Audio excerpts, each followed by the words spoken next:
Hi viewers, இன்றைக்கி அக்கார வடிசல் செய்ய போகிறேங்க. அது ரொம்ப நல்ல டேஸ்ட்டாகவும் இருக்கும். பட் அதுக்கு நான் ஒரு பெரிய கப்பில் 1 கப்பு ரைஸும் 1/2 கப்பு கடலைப்பருப்பும் எடுத்திருக்கேன். நீங்கள் எவ்வளோ எடுக்கிறீங்களோ 1க்கு ½ கடலைப்பருப்பு சேர்த்துக்குங்க. நல்லா வாஷ் பண்ணி வச்சுருக்கிறேன். அது இந்த பாருங்கள், நல்லா வாஷ் பண்ணி வச்சுருக்கிறேன். இதை நம்ம குக்கரில் சேர்த்துக்கலாம்.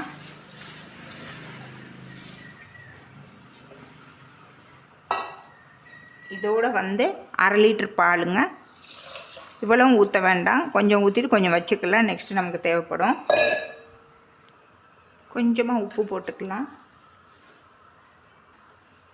இதை நல்லா ஒரு வாட்டி மிக்ஸ் பண்ணி விட்டுக்கோங்க. மிக்ஸ் பண்ணிவிட்டு இதை குக்கரில் வச்சு ஒரு 5 நிமிஷம் 3 விசில் வந்தால் போதும். நம்ம அதை எடுத்துக்கலாம்.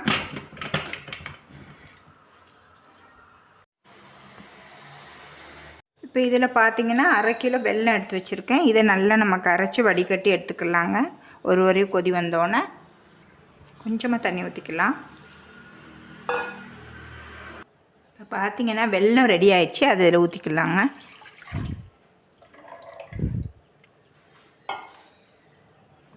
இப்போ இதில் அரிசி பருப்பு வேக வச்சுருந்தோம் பார்த்திங்கன்னா, அதை இதில் சேர்த்துக்கலாம். கொஞ்சம் கட்டியாக இருக்கணும். எவ்வளோ பால் ஊற்றணும் பார்த்திங்களானே கட்டியாச்சு. திரும்ப தேவைப்பட்டால் கொஞ்சம் போட்டுக்கலாம். இப்போ இதை நல்லா மிக்ஸ் பண்ணி விட்டுறலாம், ரெண்டுமே ஒன்றா சேர்கிற மாதிரி. இதில் 1 ஸ்பூன் நெய் விட்டுக்கலாம். ஃபஸ்ட்டு கொஞ்சமாக விட்டுட்டு நல்லா மிக்ஸ் பண்ணி விட்டுறலாம். ரொம்ப டேஸ்டியாக இருக்கும். என்ன கொஞ்சம் டைம் எடுக்கும். கொஞ்சமாக தான் வச்சுருந்தேன் பாருங்கள் எவ்வளோ வந்திருக்குன்னு சொல்லி. 1 கப்பு அரிசியும் 1/2 கப்பு கடலைப்பருப்பும். நீங்கள் கடலைப்பருப்பு வேணான்னா சிறுபருப்பு கூட நீங்கள் சேர்த்துக்கலாம். இது ஃபஸ்ட்டில் நெய்யில் வறுத்துட்டு கூட பண்ணலாம். நான் அப்படி பண்ணலை, ரெண்டும் வாஷ் பண்ணி ஸ்ட்ரைட்டாக நான் சேர்த்துட்டேன். இப்போ நம்ம கொஞ்சம் ஓப்பன் பண்ணி பார்க்கலாங்க. கொஞ்சம் பால் சேர்த்துக்கலாம். ஓப்பன் பண்ணி பார்த்துட்டு பாருங்கள் எப்படி கட்டியாக வந்துருச்சுன்னு. இதுக்கு பால் நிறைய சேர்த்தா தான் நல்லாயிருக்கும். இப்போ நான் 1/2 லிட்டர் பாலில் கொஞ்சம் வச்சுருக்கேன். அதோடு இப்போ கொஞ்சம் எக்ஸ்ட்ரா சேர்த்து காய்ச்சி வச்சுருக்கிறேன். இப்போ இதுக்கு மேலே நீங்கள் காய்ச்சின பால் தான் ஊற்றணும். நான் ஃபஸ்ட்டு ஊற்றுனது ஃப்ரெஷ்ஷாக வாங்கிட்டு வந்தது. இப்போ பாருங்கள், இப்போ நல்லா இன்னொரு வாட்டி மிக்ஸ் பண்ணி விட்டுறலாங்க.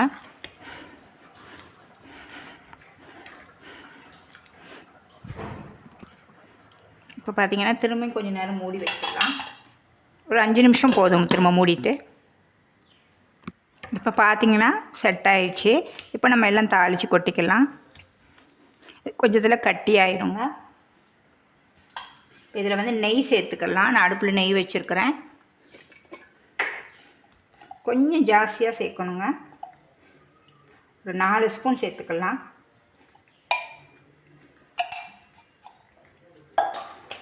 இதில் வெறும் முந்திரி பருப்பு தான். பாருங்கள், நான் ஒரு கைப்பிடி போடுறேன். இதில் இப்போ ஏலக்காய் பவுடர் போட்டுக்கலாம். இப்போ பாருங்கள், முந்திரி தாளித்து கொட்டியாச்சு. நல்லா ஒரு மிக்ஸ் பண்ணி விட்டுறலாம். சூப்பரான ஸ்வீட் ரெடி ஆயிடுச்சுங்க. இந்த மாதிரி நீங்களும் செஞ்சு பாருங்கள். சாப்பிடும்போது தோணுதா பாருங்கள், அவ்வளோ டேஸ்டியாக இருக்கும். நிறைய பால் சேர்த்துருக்கனால. வீடியோட எண்டுக்கு வந்தாச்சுங்க. தேங்க்ஸ் ஃபார் வாட்சிங். லைக் பண்ணுங்கள், ஷேர் பண்ணுங்கள், கீழே உள்ள பெல் பட்டனை ப்ரெஸ் பண்ணுங்கள். நெக்ஸ்ட் ஒரு வீடியோவில் உங்களை மீட் பண்ணுங்கள்.